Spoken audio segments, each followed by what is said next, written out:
Saudara-saudari terkasih, kembali di salah satu media Indonesia, sebut saja dunia.tempo.co, membuat berita dengan judul Vatikan izinkan transgender dibaptis dan jadi wali baptis di Gereja Katolik. Mari kita cek apa yang sebenarnya terjadi. Namun sebelumnya mari kita pahami dulu apa yang dimaksud dengan transseksual dan homoafektif itu. Pertama, transseksual. Transseksual berbeda dengan transgender. Transseksual merupakan orang yang mengubah jenis kelamin dengan operasi alat kelamin atau terapi hormon dari laki-laki menjadi perempuan atau sebaliknya.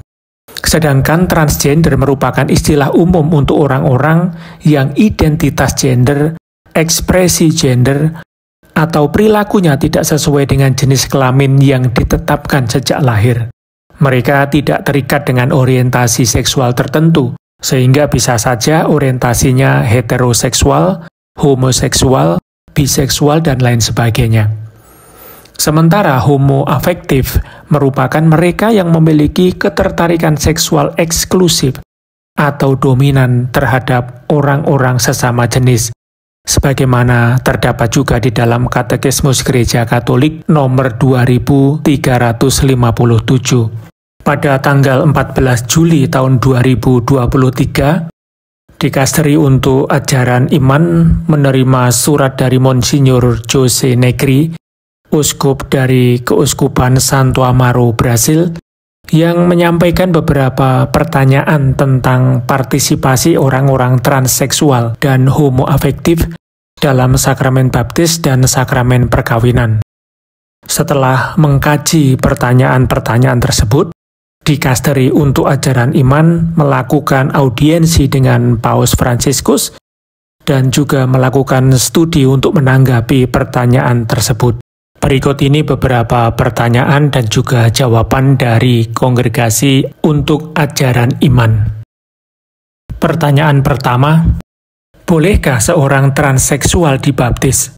Seorang transseksual yang juga telah melakukan terapi hormon dan melakukan operasi pergantian kelamin dapat menerima baptisan dengan syarat-syarat yang sama dengan umat beriman lainnya. Jika tidak ada situasi yang beresiko menimbulkan skandal publik atau menimbulkan kebingungan di kalangan umat beriman. Dalam kasus anak-anak atau remaja dengan masalah kecenderungan transseksual, jika dipersiapkan dengan baik dan berkehendak, mereka dapat menerima baptisan.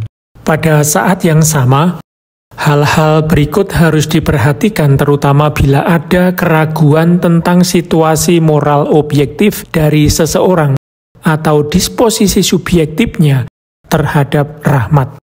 Dalam hal baptisan, gereja mengajarkan bahwa ketika sakramen diterima tanpa pertobatan atas dosa-dosa berat, subjeknya tidak menerima rahmat pengudusan, namun menerima karakter sakramental. Katekismus Gereja Katolik nomor 1121 menyatakan, keserupaan dengan Kristus dan dengan gereja yang dihasilkan oleh Roh Kudus tidak dapat dihapuskan.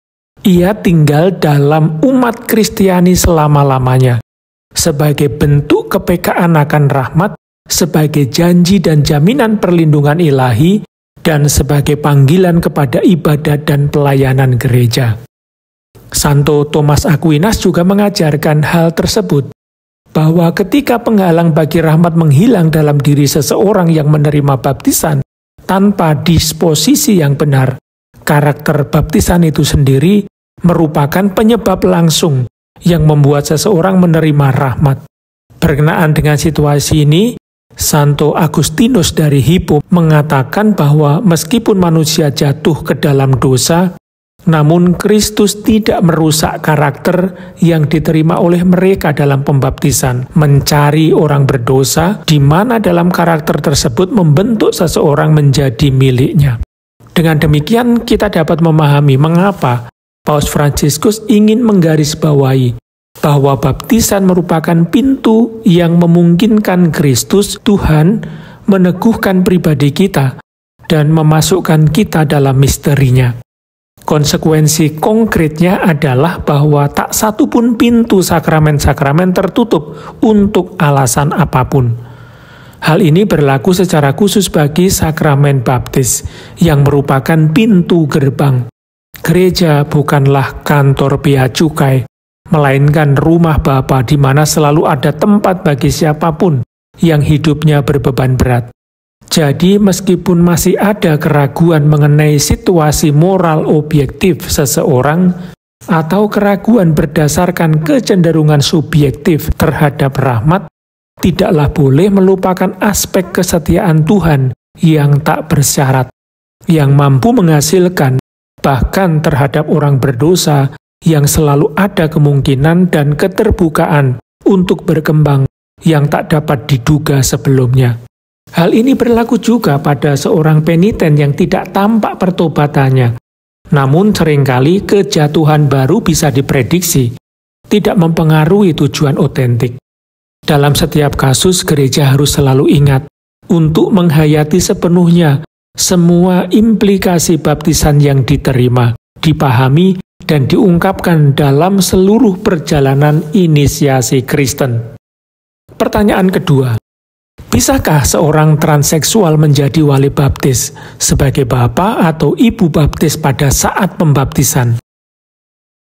Dalam kondisi tertentu, bagi transseksual dewasa yang juga telah melakukan terapi hormon dan operasi pergantian kelamin, dapat menjadi wali baptis, baik sebagai bapak maupun ibu baptis. Namun, karena tugas menjadi wali baptis bukanlah merupakan hak, maka kehati-hatian dalam kebijakan pastoral tidak diperbolehkan jika menimbulkan skandal, legitimasi yang tidak semestinya, atau disorientasi dalam lingkungan pembinaan komunitas gerejawi. Pertanyaan ketiga, bolehkah seorang transseksual menjadi saksi pernikahan?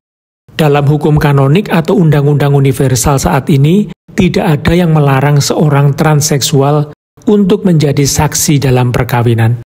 Pertanyaan keempat, dapatkah dua orang homoafektif menjadi orang tua dari seorang anak yang akan dibaptis, dan anak tersebut merupakan hasil adopsi atau diperoleh dengan cara lain seperti menyewa rahim?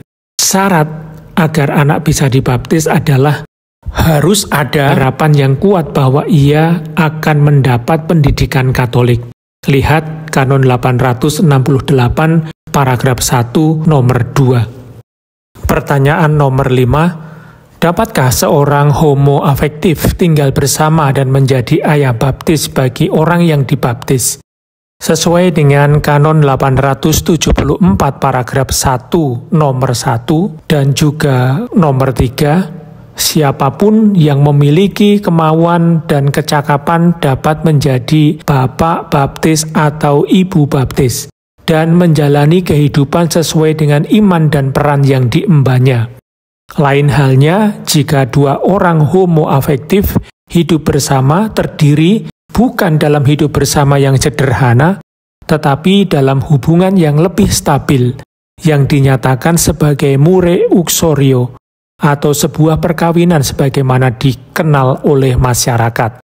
Bagaimanapun juga, kehati-hatian pastoral menuntut agar setiap situasi ditangani dengan bijaksana, dengan penuh pertimbangan, untuk menjaga sakramen baptisan dan terutama penerimaannya, yaitu harta berharga yang harus dilindungi karena diperlukan untuk keselamatan. Pada saat yang sama, penting untuk mempertimbangkan nilai konkret yang dimiliki komunitas gerejawi dalam memberikan tugas sebagai bapak baptis atau ibu baptis, peran mereka dalam masyarakat, dan pertimbangan yang ditunjukkan oleh mereka terhadap ajaran gereja.